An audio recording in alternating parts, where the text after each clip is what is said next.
మనం income tax అనేది చూసుకున్నట్లయితే ఈ ఇన్కమ్ ట్యాక్స్ యాక్ట్ అనేది మనకి 1961లో రావడం జరిగింది. ఈ ఇన్కమ్ ట్యాక్స్ అనేది ఎవరు కడతారు అంటే according to the rules, government యొక్క రూల్స్ ఏ విధంగా ఉంటాయో వాళ్ళు క్రాస్ చేస్తే ఇంత అమౌంట్ ఉంటుంది, అది క్రాస్ చేసిన వాళ్ళు ప్రతి ఒక్కరూ ఇన్కమ్ ట్యాక్స్ అనేది ఖచ్చితంగా కట్టాల్సి ఉంటుందన్నమాట. ఈ ఇన్కమ్ ట్యాక్స్ అనేది ఎవ్రీ ఇయర్ వాడు చెప్పిన డేట్కి మనము ఇది ఇన్కమ్ ట్యాక్స్ లా అనేవి ఫైల్ చేయాలి. ఆ ఫైల్ చేస్తే దాన్ని బట్టి వాళ్ళు చెక్ చేసి ఎంత అనేది పే చేయాలి. మనం పే చేసిన ఇన్కమ్ ట్యాక్స్ అమౌంట్ ఏదైతే ఉందో ఆ ఇన్కమ్ ట్యాక్స్ అమౌంట్ అనేది మన యొక్క డెవలప్మెంట్కి యూస్ చేయడం జరుగుతుందన్నమాట. ఫర్దర్గా మనం చూద్దాము ఇంతకీ ఇన్కమ్ ట్యాక్స్లోని ఇన్కమ్ ట్యాక్స్ అనేది ఏ ట్యాక్స్లో అండర్లోకి వస్తుంది, డైరెక్ట్ ట్యాక్సా ఏంటి అనేది మనం ఫర్దర్గా మీకు ఇప్పుడు ఎక్స్ప్లెయిన్ చేయడం జరుగుతుంది. ఓకేనా ఫ్రెండ్స్, నెక్స్ట్ టాపిక్ మనం వెళ్దాము. మనము ఇన్కమ్ ట్యాక్స్ డిస్కస్ చేసే ముందు మనకి ట్యాక్సెస్ అనేది ఎన్ని టైప్స్ చూద్దాం.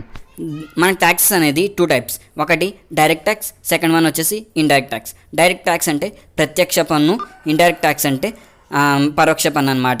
డైరెక్ట్ ట్యాక్స్ అంటే మనం ఏదైతే ట్యాక్స్ని డైరెక్ట్గా మనం వెళ్ళి గవర్నమెంట్కి పే చేస్తామో దాన్ని డైరెక్ట్ ట్యాక్స్ అని చెప్పేసి చెప్తాం అనమాట. ఎగ్జాంపుల్ వచ్చేసి డైరెక్ట్ ట్యాక్స్కి income tax and wealth tax etcetera. Indirect tax వచ్చేసి మనం ఇన్వాల్వ్ అవ్వకుండా మనం పే చేసే ట్యాక్స్ ఏదైతే ఉంటుందో దాన్ని ఇండైరెక్ట్ ట్యాక్స్ అని చెప్పేసి చెప్తామన్నమాట. ఇండైరెక్ట్ ట్యాక్స్కి ఎగ్జాంపుల్ మనం చూసుకున్నట్లయితే జిఎస్టీ అనమాట. అట్ ప్రెసెంట్ జిఎస్టీ అనేది ఇండైరెక్ట్ ట్యాక్స్. మనం మార్నింగ్ నిద్ర లేచిన దగ్గర నుంచి పడుకునేంత వరకు మనం తెలియకుండానే మనము ట్యాక్సెస్ అనేది పే చేస్తూ ఉంటాం. వాటిని ఇండైరెక్ట్ ట్యాక్స్ అని చెప్పేసి చెప్పవచ్చు అనమాట. ఇన్కమ్ అనేది మనకి వేరియస్ టైప్స్గా రావచ్చు. ఇన్కమ్ అనేది ఓన్లీ మనీ రూపంలో వచ్చేదే ఇన్కమ్ కాదండి. ఇన్కమ్ అనేది రకరకాల విధంగా రావచ్చు. అయితే అగ్రికల్చర్ నుంచి రావచ్చు, లేదా ఒక శాలరీ నుంచి రావచ్చు, లేదా నెక్స్ట్ వచ్చేసి దేని నుంచి రావచ్చు. రకరకాలుగా రావచ్చు. ఇన్కమ్ అనేది గిఫ్ట్ నుంచి రావచ్చు, ఎలా అయినా రావచ్చు. వాటిని ఇన్కమ్ అనేది ట్రీట్ చేయడం జరుగుతుంది అన్నమాట. ఓకేనా. ఇన్కమ్ అంటే ఓన్లీ మనీయే కాదు, వేరియస్ టైప్స్ నుంచి వచ్చే దాన్ని అన్నిటిని కూడా మనం ఇన్కమ్ కింద ట్రీట్ చేస్తాము. ఓకేనా. నెక్స్ట్ ఇన్కమ్ అది కూడా క్యాలిక్యులేషన్లోనే ఉంటుంది. అది కూడా తీసుకొని క్యాలిక్యులేట్ చేయడం జరుగుతుందన్నమాట. ఓకే. నెక్స్ట్ ఇన్కమ్ అనేది మీకు అర్థమయ్యే ఉంటుంది కదా. మనం నెక్స్ట్ టాపిక్ అయితే వెళ్ళిపోదాం. మనం పర్సన్స్ సెక్షన్ 2 సబ్సెక్షన్ 31 ప్రకారం డిస్కస్ చేసుకున్నట్లయితే పర్సన్ అనేవాళ్ళు డిఫరెంట్ టైప్స్ ఉంటారనమాట. Individuals, Hindu undivided family, company, firm, local bodies and artificial judiciary etcetera different types ఉంటాయన్నమాట. వీళ్ళందరూ పర్సన్స్ అని చెప్పేసి ట్రీట్ చేయొచ్చు. ఫస్ట్ డిస్కస్ చేసుకున్నట్లయితే ఇండివిజువల్ అంటే ఇండివిజువల్ అంటే నార్మల్ పర్సన్ అనమాట. ఎవరైనా కావచ్చు, అది male or female, minor or major ఎవరైనా కావచ్చు. వాళ్ళని ఇండివిజువల్ అని చెప్పేసి మనము పిలుస్తూ ఉంటాం. నెక్స్ట్ హిందూ అన్డివైడెడ్ ఫ్యామిలీ అంటే ఇప్పుడు జాయింట్ ఫ్యామిలీ అనమాట. వాళ్ళు ఒక బిజినెస్ స్టార్ట్ చేస్తే అందులోని హెడ్ ఎవరైతే ఉన్నారో ఆ పర్సన్ని కర్త అని చెప్పేసి పిలుస్తాం అనమాట. నెక్స్ట్ రిమైనింగ్ పర్సన్స్ ఎవరైతే ఉన్నారో వాళ్ళని కో పర్సన్స్ అని చెప్పేసి పిలవడం జరుగుతుంది. నెక్స్ట్ కంపెనీ అనేది this is one of the artificial person అనమాట కంపెనీ. ఓకే. నెక్స్ట్ ఫామ్ అనేది కూడా పార్ట్నర్షిప్ లాంటిది. నెక్స్ట్ లోకల్ బాడీస్ అంటే ఏంటి, మన మున్సిపాలిటీ కావచ్చు. నెక్స్ట్ వచ్చేసి నెక్స్ట్ ఇంకోటి వచ్చేసి ఆర్టిఫిషియల్ జ్యుడిషియల్ పర్సన్స్ అనమాట. ఇందులోకి ఏమి వస్తాయి అంటే ఏవైనా ఒక యూనివర్సిటీస్ కావచ్చు. నెక్స్ట్ వచ్చేసి అన్నీ ఎలాంటివంటే స్టాట్యూటరీ కావచ్చు. నెక్స్ట్ ఏమో వచ్చి కోఆపరేటివ్స్ ఎక్సెట్రా. ఇవన్నీ మనకి పర్సన్స్ కింద ట్రీట్ చేయడం జరుగుతుంది అనమాట. ఓకేనా. ఎస్ఎస్సి మీన్స్ సెక్షన్ 2 సబ్సెక్షన్ 7 ప్రకారం చూసుకున్నట్లయితే ఇన్కమ్ ట్యాక్స్ యాక్ట్ 1961 ప్రకారం చూసుకున్నట్లయితే the person who can pay tax to the government that person is called an SSC. ఎవరైతే గవర్నమెంట్కి ట్యాక్స్ పే చేస్తారో ఆ పర్సన్ని ఎస్ఎస్సి అని చెప్పేసి పిలవచ్చు. నెక్స్ట్ ఈ ఎస్ఎస్సిలోని చూసుకున్నట్లయితే మనకి డిఫరెంట్ టైప్ ఆఫ్ ఎస్ఎస్సీస్ ఉంటాయి. అవి మనం ఇప్పుడు డిస్కస్ చేద్దాం అన్నమాట. ఓకే, మనం ఎస్ఎస్సి అంటే ఇందాక చెప్పుకున్నాం కదా, ఎవరైతే ట్యాక్స్ పే చేస్తారో పర్సన్ తన ఎస్ఎస్సి అని చెప్పేసి. ఇప్పుడు ఎస్ఎస్సిలోని టైప్స్ కూడా చూద్దాం అనమాట. ఎస్ఎస్సిలోని యాక్చువల్గా 4 టైప్స్ ఉన్నాయి. అవి ఏంటి అంటే normal SSC, representative SSC, demand SSC and SSC in default అనమాట. ఓకేనా, ఈ 4 టైప్స్. ఫస్ట్ నార్మల్ ఎస్ఎస్సి చూసుకున్నట్లయితే, నార్మల్ ఎస్ఎస్సి అంటే ఎవరైతే ట్యాక్స్ ఇన్ టైంలో బాధ్యతగా పే చేసే పర్సన్ ఎవరైతే ఉంటారో తనని నార్మల్ ఎస్ఎస్సి అని చెప్పేసి చెప్పవచ్చు అనమాట. Next representative SSC. Representative SSC అంటే రిప్రజెంటేటివ్ అంటే బదులుగా, బిజినెస్ చేసే పర్సన్కి బదులుగా ఇంకొక వ్యక్తి వచ్చి ట్యాక్స్ పే చేస్తాడనమాట గవర్నమెంట్కి. తన బిజినెసెస్కి సంబంధించిన ఇన్కమ్కి ట్యాక్స్ అనేది పే చేయడం జరుగుతుంది. రిప్రజెంటేటివ్, డిమాండ్ రెండు ఒకటే అనమాట. అంటే ఆ పర్సన్కి బదులుగా వేరే పర్సన్ వచ్చి ట్యాక్స్ అనేది పే చేయడం అనమాట. ఓకేనా, నెక్స్ట్ 3 అయిపోయాయి. 4th వన్ వచ్చేసి SSC in default. SSC in default అంటే తిను లాస్ట్ పర్సన్ ఎవరైతే ఉన్నారో ఫెయిల్ టు పే ట్యాక్సెస్, తిను ట్యాక్సెస్ పే చేయడానికి ఫెయిల్ అయిపోతూ ఉంటాడు అన్నమాట. ఇన్ టైంలో పే చేయడు, ఎక్కువ పెనాల్టీస్తో పే చేస్తూ ఉంటాడు అనమాట. ఆ పర్సన్ ఎవరైతే ఉంటారో అలాంటి పర్సన్ని తనని ఎస్ఎస్సి ఇన్ డిఫాల్ట్ అని చెప్పేసి చెప్పవచ్చు అనమాట. మనం చూసాం కదా మొత్తం ఇన్ని 4 టైప్స్ అనమాట. ఏంటంటే అవి normal SSC, next representative SSC, demand SSC and SSC in default. Okay, next ఫర్దర్గా నెక్స్ట్ టాపిక్కి వెళ్ళిపోదాము. ఓకే, నాకు తెలిసి ఇవి మీకు అర్థమైంది కదా. నార్మల్ ఎస్ఎస్సి అంటే ఎవరు, రిప్రజెంటేటివ్ ఎస్ఎస్సి అంటే ఎవరు, డిమాండ్ ఎస్ఎస్సి అంటే ఎవరు, నెక్స్ట్ ఎస్ఎస్సి ఇన్ డిఫాల్ట్ అంటే ఏంటి అనేది కూడా మీకు అర్థమైపోయింది కదా. ఓకే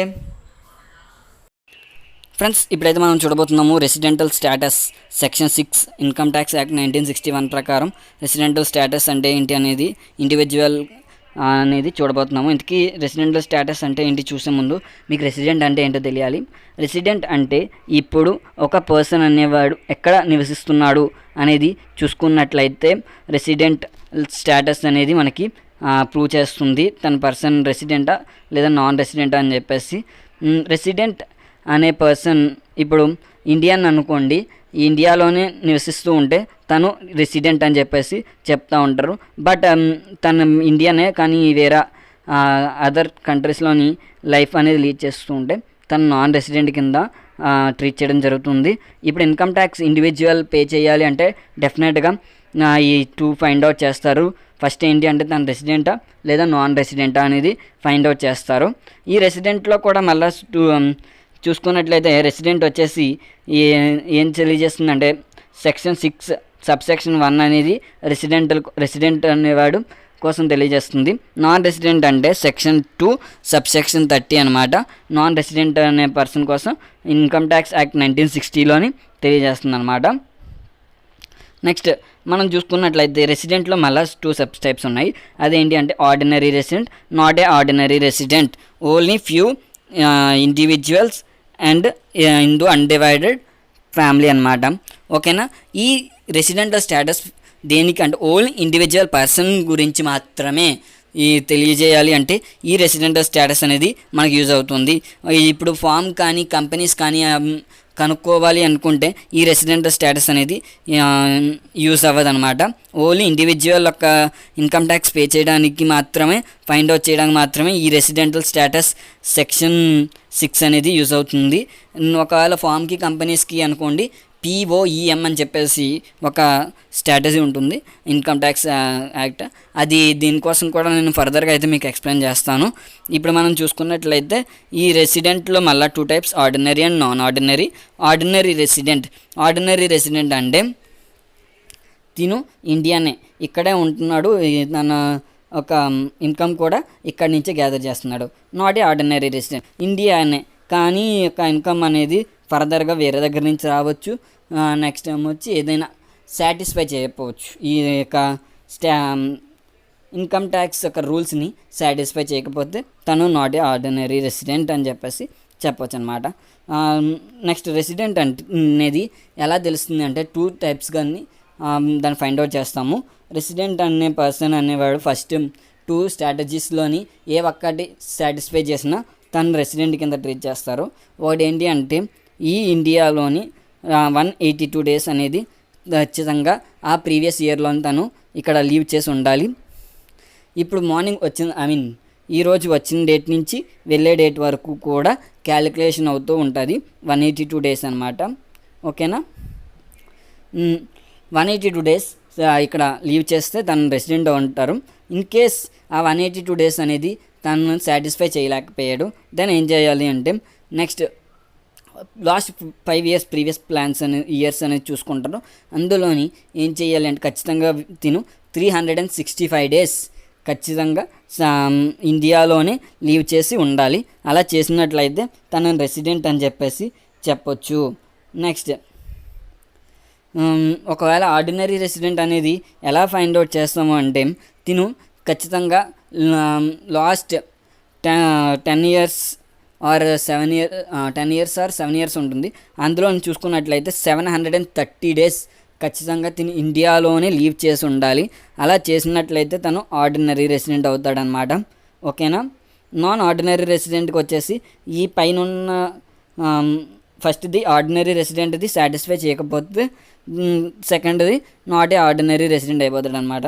రెసిడెంట్ని కానీ సాటిస్ఫై చేయకపోతే డైరెక్ట్గా ఇంకా తను నాన్ రెసిడెంట్ కిందే ట్రీట్ చేయడం జరుగుతుంది. ఓకేనా ఫ్రెండ్స్, దీన్ని బట్టి వాళ్ళు ఇన్కమ్ ట్యాక్స్ అనేది క్యాలిక్యులేట్ చేసి ఏ పర్సన్ అనే వాళ్ళు ఎంత పే చేయాలి అనేది తను మెన్షన్ చేయడం జరుగుతుంది అనమాట. ఏది ఈ అసెస్మెంట్ ఇయర్ది తీసుకోరు, ప్రీవియస్ ఇయర్దే తీసుకుంటారు క్యాలిక్యులేషన్స్లోకి. నెక్స్ట్ ఈ ప్రీవియస్ ఇయర్, అసెస్మెంట్ ఇయర్ వీటి కోసం మనం చూసుకున్నట్లయితే నేను ఇంకాస్త బ్రీఫ్గా అయితే separate previous year assessment year కోసము నేను సెపరేట్గా ఒక క్లాస్ అయితే చేస్తాను. ఇందులోని నేను అందుకే చెప్పడం మానేశాను. ప్రీవియస్ ఇయర్ అంటే ఏంటి, అసెస్మెంట్ ఇయర్ అంటే ఏంటి, ఫినాన్షియల్ ఇయర్ అంటే ఏంటి అనేది నేను సెపరేట్గా ఒక క్లాస్ అయితే చేద్దాం డిసైడ్ అయ్యాను. నెక్స్ట్ ఇంకా చూసుకున్నట్లయితే దీనికోసం కూడా మీకు వీలైతే మీరు థియరీలోనైతే ప్రాబ్లమ్స్ ఉండవు. ఫస్ట్ చాప్టర్ అనేది మీకు ఇన్కమ్ ట్యాక్స్లోని థియరీయే టోటల్గా, దాని నుంచి ఎటువంటి ప్రాబ్లం మీకు రాదు. సో కానీ నేనేంటి అంటే మీకు ప్రాబ్లంతో సహా ఎక్స్ప్లెయిన్ చేద్దామని చెప్పేసి డిసైడ్ అయ్యాను అనమాట. ఈ రెసిడెంట్ స్టేటస్ కోసం మీకు ఇంకా అప్పుడైతే ఇంకా కాస్త బ్రీఫ్గా అనేది మీకు అర్థమవుతుంది రెసిడెంట్ స్టేటస్ చూసుకున్నట్లయితే. అందువల్లనే నేను ఇలా ఈ ప్లాన్ చేయడం జరిగింది. ఓకేనా ఫ్రెండ్స్, ఈ రెసిడెంట్ స్టేటస్ అయితే మీకు అర్థమయ్యే ఉంటుంది. ఓకేనా, నెక్స్ట్ దానికి మూవ్ అయిపోదాం. ఓకే, మన నెక్స్ట్ టాపిక్ వచ్చేసి ట్యాక్స్ అనమాట. ఈ ట్యాక్స్ అనేది ఈ మన డెవలప్మెంట్, ఇండియా ఒక డెవలప్మెంట్లో మెయిన్ కీ రోల్ అనేది ప్లే చేస్తుంది అనమాట. డెవలపింగ్ కంట్రీస్లో ట్యాక్స్ అనేది చాలా కీ రోల్ ప్లే చేస్తుంది. ఈ ట్యాక్స్ మనం కట్టే ట్యాక్స్ వల్లే ఈ ఇండియాకి డెవలప్మెంట్ అనేది జరుగుతూ ఉంటుందన్నమాట. నెక్స్ట్ ఎవరైనా గవర్నమెంట్ ఎంప్లాయీస్ ఉంటే వాళ్ళందరికీ శాలరీస్ ఇవ్వాలి అన్నా సరే, ఈ నెక్స్ట్ ఎలా రోడ్స్ కన్స్ట్రక్ట్ చేయాలన్నా, బిల్డింగ్స్ కన్స్ట్రక్ట్ చేయాలన్నా, ఏం చేయాలన్నా సరే ఇది మనం కట్టే ట్యాక్స్ నుంచే వాళ్ళు డెవలప్మెంట్ అనేది చేస్తూ ఉంటారు అనమాట. ఈ ట్యాక్సే లేకపోతే మనం ఎక్కువగా డెవలప్ అవ్వడం అనేది చాలా కష్టం అనమాట. నెక్స్ట్ ఇక చూసుకున్నట్లయితే ఈ ట్యాక్స్ అనేది ఎవరు కలెక్ట్ చేస్తారని చూస్తున్నట్లయితే మనకి మెయిన్గా 3 గవర్నమెంట్స్ నుంచి ట్యాక్స్ అనేది కలెక్ట్ చేస్తారు. ఒకటి వచ్చేసి సెంట్రల్ గవర్నమెంట్, సెకండ్ వన్ వచ్చేసి state government, and third one వచ్చేసి లోకల్ బాడీస్ అనమాట. సెంట్రల్ గవర్నమెంట్, స్టేట్ గవర్నమెంట్ మనకు తెలుసు. లోకల్ బాడీస్ అంటే మన మున్సిపాలిటీస్ అలాంటివి అనమాట.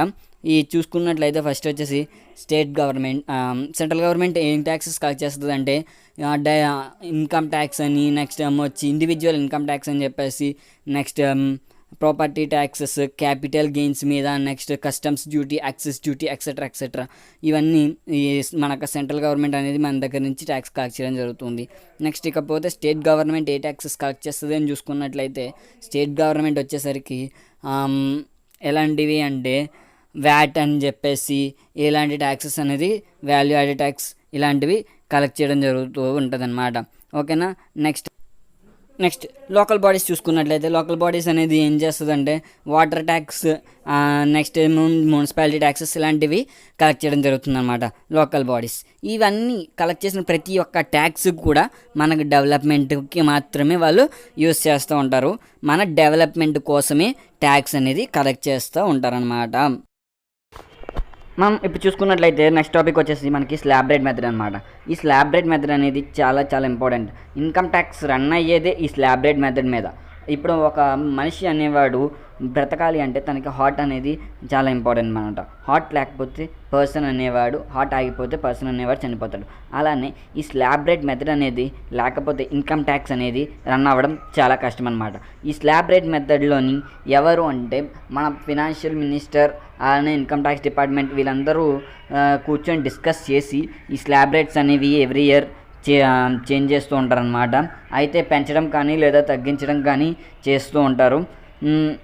ఈ చేంజెస్ అన్నిటిని మెయింటైన్ చేస్తూ ఈ స్లాబ్ రేట్స్ ఇన్కమ్ ట్యాక్స్ అనేది కలెక్ట్ చేస్తూ ఉంటారనమాట. ఇన్కమ్ ట్యాక్స్ అనేది మనం ట్యాక్స్ రేట్స్ చూసుకుంటే 2% ఉంటుంది, 5% ఉంటుంది, అండ్ 10% అండ్ 15% కూడా ఉంటాయి అన్నమాట. ఈ income tax rates slab rates అనేవి డిసైడ్ అవ్వాలి అంటే ఒక కెరియర్ ఒక ఇయర్ పొజిషన్ బట్టి డిసైడ్ చేయడం జరుగుతూ ఉంటుంది అన్నమాట ఈ స్లాబ్ రేట్స్ని. Cess it is one of the type of tax అనమాట. ఇంకా మనం ఓపెన్గా చెప్పుకోవాలంటే ట్యాక్స్ ఆన్ ట్యాక్స్ అనమాట. ఇది ఎవ్రీ వన్ ప్రతి ఒక్కరూ పే చేస్తూ ఉంటారనమాట. ఎవరంటే స్టూడెంట్స్ కావచ్చు, పూర్ ఫ్యామిలీస్ కావచ్చు, మిడిల్ క్లాస్ ఫ్యామిలీస్ కావచ్చు, లేదా రిచ్ ఫ్యామిలీస్ ఎవరైనా సరే ఈ ట్యాక్స్ అనేది పే చేస్తూ ఉంటారు. ఈ ట్యాక్స్ అనేది మనము ఈ యూస్ చేసి పే చేసిన ట్యాక్స్ దేని మీద యూస్ చేస్తారంటే ఇది సొసైటీ డెవలప్ చేయడం కోసం వస్తారన్నమాట. This is one of the local taxation method అనమాట ఈ సెస్ అనేది. నెక్స్ట్ ఇది ఏంటి అంటే హెల్త్ నుంచి, ఎడ్యుకేషనల్ సిస్టమ్ నుంచి, వీటి నుంచి కలెక్ట్ చేయడం జరుగుతూ ఉంటుంది అనమాట. ఇది మనం పే చేసే ప్రతి ఒక్క 1 రూపీ కూడా మనం డెవలప్ చేయడం కోసం మాత్రమే మనకి. నెక్స్ట్ ఇంకా చూసుకున్నట్లయితే నేను కొన్ని టాపిక్స్ వదిలేస్తాను. క్యాపిటల్ రిసిప్ట్స్ కావచ్చు, రెవెన్యూ రిసిప్ట్స్ కావచ్చు, next previous year assessment year, ఇవన్నీ నేను ఫర్దర్గా సెపరేట్గా క్లాసెస్ చెప్తా ఉంటాను. ఓకే గైస్, నా క్లాస్ అయితే మీకు అర్థమైందని అనుకుంటున్నాను. ఏ ఒక్క టాపిక్ కూడా నేను వదలను, తర్వాతగా నెక్స్ట్ అయితే చెప్తాను. సో నచ్చితే లైక్, షేర్, సబ్స్క్రైబ్.